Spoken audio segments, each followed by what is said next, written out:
Hi everybody, and welcome to the latest Intelligence Insights brief from At Risk International. I'm Ross Hill, Director of Intelligence for our Global Risk Intelligence team, and today I have Roman Fisher, one of our analysts, with me, and we'll take you through some of the things we've found interesting or important this week.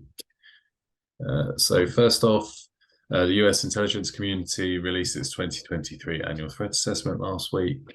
The report highlights the most pressing threats to the United States, covers a broad variety of topics, nation states, non-state actors, as well as the impact from things like new and emerging technologies, climate change, and health-related incidents. I think it's too much to go through on the briefing now, but the report's definitely worth reading to get that understanding of how the US perceives the global security environment. But a couple of things that I will highlight for corporations are China's intent to acquire intellectual property that it does to gain an economic advantage, and also the development of new technologies such as artificial intelligence. So the report highlights how China uses a variety of non-traditional espionage techniques. This includes foreign scientific collaborations and partnerships, investments and acquisitions, talent recruitment, and also control over critical supply chains. And China uses these things to basically force foreign companies and coerce foreign companies into transferring technology and intellectual property as well. As the economy likely starts to slow in the coming months, I think these risks are going to increase. I mean, we know China is fairly prolific in doing this already, but it will probably look to acquire or steal intellectual property rather than have the expense of developing it by itself, in an economy where China's saying in the last few days it's going to struggle to meet its kind of 5% GDP growth target. And then somewhat interlinked to this is artificial intelligence.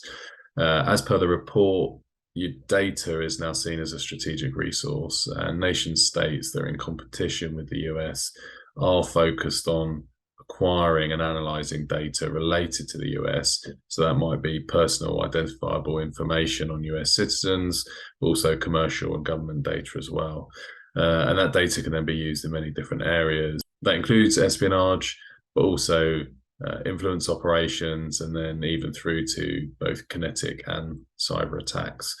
So very important for companies to understand this and protect its executives and other employees' personal information, as well as other sensitive data, in order to stop that being transferred to foreign adversaries.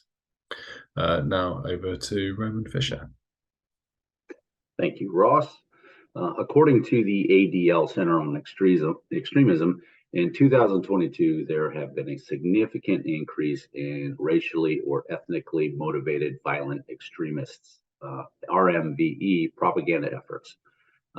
Distributed racist, anti-Semitic, and anti-LGBTQ propaganda media includes flyers, stickers, banners, graffiti, and posters. The ADL's data for 2022 shows the highest number of RMVE propaganda incidents it has ever recorded, and it represents a 38% increase in incidents. A total of 6,751 cases were reported in 2022, and this is compared to 4,876 cases in 2021. Propaganda incidents were reported in all states except Hawaii. However, the highest number were seen in Texas, Massachusetts, Virginia, Michigan, Pennsylvania, California, Utah, Florida, Connecticut, and Georgia. The ADL reports at least 50 separate RMVE groups distributed propaganda last year, but 3 in particular were responsible for 93% of all incidents. This includes Patriot Front, Goyim Defense League, and White Lives Matter. Chief among these 3 groups is Texas-based Patriot Front, which was responsible for 80% of all incidents. The group distributed propaganda in every state except Alaska and Hawaii, but they were most active in Massachusetts, Texas, Michigan, Virginia, Pennsylvania, and Utah. Other notable groups worth mentioning here include Folkish Resistance Movement, New Jersey European Heritage Association, League of the South, and various Rise Above movements.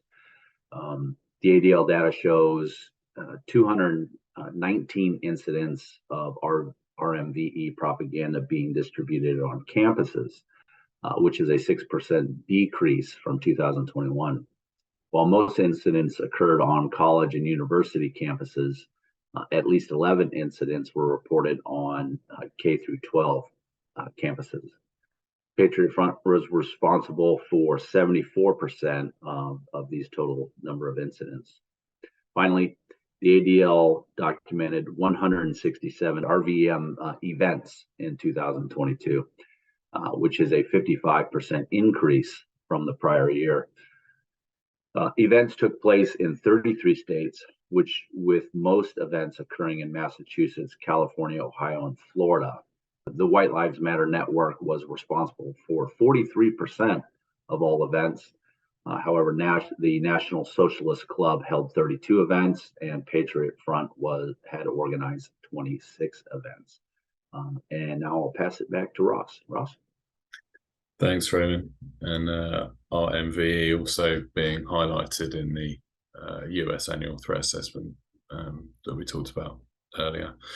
For our final one today, just a number of incidents that we've picked up in the last week or so that highlight the importance or relevance of doing adequate threat assessment.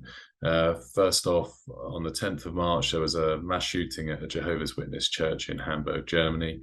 Incident was carried out using a legally owned firearm, but a couple of months prior to it taking place, the police actually received an anonymous tip-off that the perpetrator, who had actually previously belonged to the church, was angry with other church members and might have been suffering from psychological problems. And the police visited the suspect, but they didn't actually identify any concerns there. Secondly, also on March 10th, a husband and wife were shot dead in Redmond, Washington. The suspect in that had been stalking the female victim and was part of an active investigation and was actually under a protection order. The court documents, which have been shared on social media, show that a hearing in the case was scheduled for this week. In both of those incidents, the suspects also killed themselves. The third one, Steve Forbes, the CEO of Forbes Media, was verbally assaulted and had a drink thrown over him at a conservative book launch in New York last week. Reportedly, two protesters who shouted Black Lives Matter and called the attendees fascists, although it actually doesn't seem like Forbes was specifically targeted, and looks more likely that it was the book launch that was targeted instead. And also, we're not saying that anyone did anything wrong in these cases, but it does highlight how important it is to carry out threat assessments around different risks and events. And then the last bullet on the slide is just an interesting report for anybody wanting to understand how OSINT can be exploited, in this case being used by one organised crime group to identify the location of the head of a rival group and kill him. The incident related to groups operating in the Balkans. The target was actually hiding out in Greece, hadn't shared his location with anyone, including members of his own organised crime group.